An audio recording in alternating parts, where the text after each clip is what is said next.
हमारी हेल्थ तो चलो, हम व्यावसायिक परिवारों के भविष्य के लिए बैठे हैं और आने वाले इतिहास में व्यावसायिक शिक्षा को आगे ले जाने के लिए बैठे हैं। सरकार को भी ऐसी बीमारियां साल के बाद लगती रहती हैं, वो अपनी कुर्सी बचाने के लिए बैठते हैं। हम तो अपना भविष्य और आने वाले बच्चों का भविष्य जब उनके हाथों में भगवान ने मौका दिया है, तो कोशिश ऐसी होनी चाहिए कि ऐसा इतिहास बनाए कि तुम्हें याद रखा जाए। क्योंकि कल को उनके बच्चे ही इस प्रोजेक्ट में आके आपसे प्रश्न पूछेंगे कि पापा आप सत्ता में थे, आप उस कुर्सी पे थे, आप क्यों नहीं कर पाए। ऐसा ना हो उनकी विधानसभा में कल को वोट मांगने के लिए वो शकल ना दिखा पाए। तो मैं यहाँ से कहना चाहूंगा, जो यहाँ पर बोला गया है वो बोले और करे।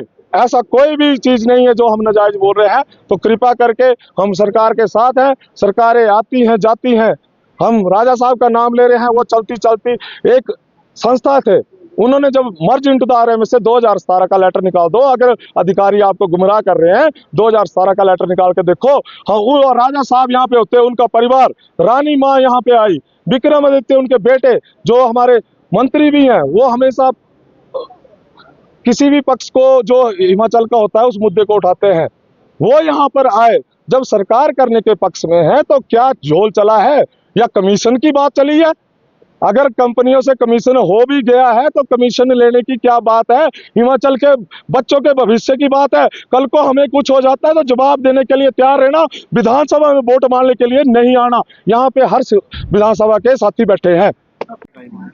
देखिए, व्यावसायिक शिक्षा का जो चलन है ये तो 2013 से शुरुआत हुई थी। सेंटर का प्रोजेक्ट था, एक पायलट प्रोजेक्ट के रूप में इसे रन किया गया और उसके बाद इसको हिमाचल में चलाया गया। और आज जो है, जो संख्या मात्र 100 व्यावसायिक शिक्षकों से शुरू हुई थी, आज वही आंकड़ा जो है 2174 का आंकड़ा पार कर गया है। और साथ ही साथ अब जो है 600 कुछ नई रिक्रूटमेंट्स जो है हमारे पास और आ रही हैं। तो लगभग 3000 के आसपास व्यावसायिक शिक्षक जो है वो आने वाले दिनों में पूरे प्रदेश भर में अपने जो है वो बच्चों को पढ़ाएंगे। 80,000 छात्रों के साथ जुड़े हुए लोग हैं हम लोग। हमें तो हैरानी इस बात की है कि सरकार सुन क्यों नहीं रही है। 80,000 छात्र जो है हमारा जो है वो राह देख रहे हैं।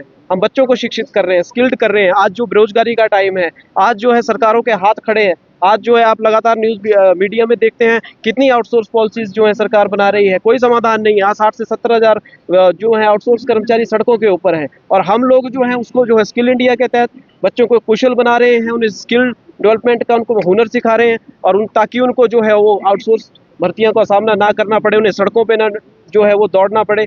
बेरोजगारी का आलम जो है आज पूरे हिमाचल प्रदेश में है और उसके बाद भी हमारी सिंपल सी मांग को नहीं माना जा रहा है। हम सीधे तौर पर कह रहे हैं कि हमारे लिए जो सेंटर से पैसा आ रहा है हम वही डिमांड कर रहे हैं। हम जानते हैं सरकार जो है वो फाइनेंशियल क्राइसिस से जूझ रही है। हमने सरकार से कोई डिमांड ही नहीं की है। हमने कहा कि सर, जो पैसा आप 14% कंपनियों को दे रहे हैं, 8-10 करोड़ रुपए आप सालाना कंपनियों को देने के लिए तैयार हैं, लेकिन व्यावसायिक शिक्षकों को देने के लिए आपके पास पैसा नहीं है। ये चिंतनीय विषय है, सरकार को सोचने की आवश्यकता है। या 9 दिन हमें जो है बैठे हुए हो गए। हमारे साथ जो है छोटे छोटे बच्चे आप देख सकते हैं यहाँ पे हमारे साथ। अभी हमारी महिला व्यावसायिक शिक्षिकाएं जो है 9-9 मंथ के बच्चे लेके जो है यहाँ बैठी हुई हैं।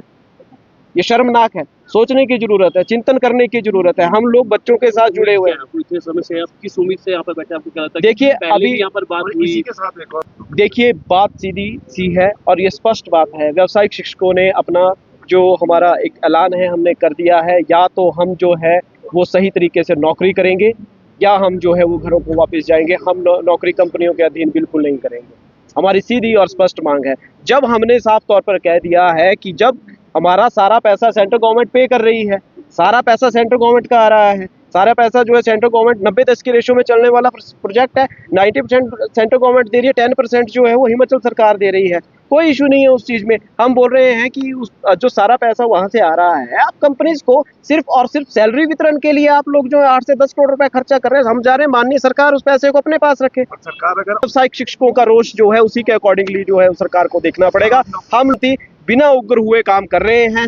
बार बार माननीय सरकार से निवेदन कर रहे हैं, विधायकों से निवेदन कर रहे हैं। हम चाह रहे हैं कि कोई ना कोई बेस्ट चीज़ हमारे सामने आए, क्योंकि अब हमारी जो है इम्तिहान की जो है वो इंतहा हो चुकी है। आज ही हमारे राज्य प्रधान अश्विनी डटवालिया जी जो है उन्हें हॉस्पिटलाइज करना पड़ा है। 80% ब्लॉकेज के साथ वो लोग यहाँ बैठे, तबीयत बिगड़ गई है उनकी। तो ये सारी चीज़ें जो हैं हमें देखनी पड़ेंगी। अगर इनकी स्थिति या हमारे लोगों की स्थिति इस तरह से बिगड़ती रहेगी तो कब तक हम जो है सरकार के इस जुल्म और सितम को सहते रहेंगे। अभी तक हम सरकार से निवेदन कर रहे हैं और आने टाइम हमें अभी भी उम्मीद है। हमें लगता है माननीय शिक्षा मंत्री जी हमारे बीच आएंगे, माननीय मुख्यमंत्री जी हमारे बीच आएंगे।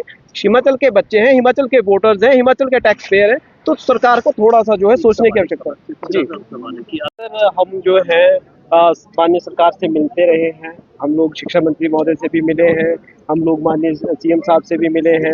अभी जब से हम हड़ताल पे हैं, हम बहुत से विधायकों और मंत्रियों से लगातार मुलाकात कर रहे हैं, लेकिन अभी तक जो है अब मंत्री और विधायकों से हम जहाँ तक बात कर हो पा रही है हमारी, उनका एक सकारात्मक रुख जो है हमें देखने को मिलता है। लेकिन अगर हम दूसरी तरफ शिक्षा विभाग की बात करें तो वहाँ से अभी तक हमें कोई पॉजिटिव न्यूज़ आती नहीं दिख रही है। उसी वजह से आज जो है हमें अनिश्चितकालीन हड़ताल पे जाना पड़ा है। ये हमारी क्रमिक हड़ताल जो है वो लगातार यहाँ चलेगी। उसके बाद अगर सरकार नहीं सुनती है तो ये रुख जो है हमें और कड़ा करना पड़ेगा, क्योंकि सरकार से हमें बहुत उम्मीदें थी। हमें लग रहा था कि पिछले कल कैबिनेट में हमारी चर्चा होगी, सरकार हमें बुलाएगी, कोई ना कोई बातचीत होगी, लेकिन अभी तक सरकार का कोई पक्ष जो है वो क्लियर नहीं हो पा रहा है। माननीय विक्रमादित्य जी से भी मिले, हम जो है कांग्रेस प्रदेशाध्यक्ष माननीय प्रतिभा सिंह जी से भी मिले, हम कितने मंत्रियों से मिले हैं, हर्षवर्धन चौहान जी से मिले हैं, हम लोग जो है अवस्थी जी से मिले हैं, माननीय हमारे उपाध्यक्ष हैं विनय कुमार जी, उनसे भी हम लोग मिले।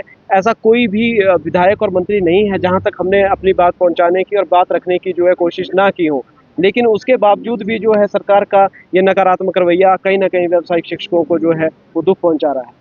किसी तरफ से नौकरियों में जाने का, वापस जाने का सिर्फ एकमात्र रास्ता है कि अगर सरकार हमारे लिए पॉलिसी तैयार करती है और इन कंपनियों को, हाँ ये मैं जानता हूँ टाइम टेकिंग प्रोसेस है, 1-2 दिन का काम नहीं है पॉलिसियां बनना, हम वेट करने के लिए तैयार हैं, लेकिन अब हम किसी चेहरे पर जो है वो नहीं जाएंगे। हमें आप लिखित में आश्वासन दीजिए कि इतने महीने में, इतने दिनों के अंदर हम इन कंपनियों को बाहर फेंक रहे हैं, उसके बाद हम आपको प्रॉपर तरीके से जो है वो विभाग या निगम में जिस तरह से होगा उस तरह से हम लोग जो है आपको अंडरटेक करेंगे, अदरवाइज हम लोग वापस जाने वाले नहीं हैं।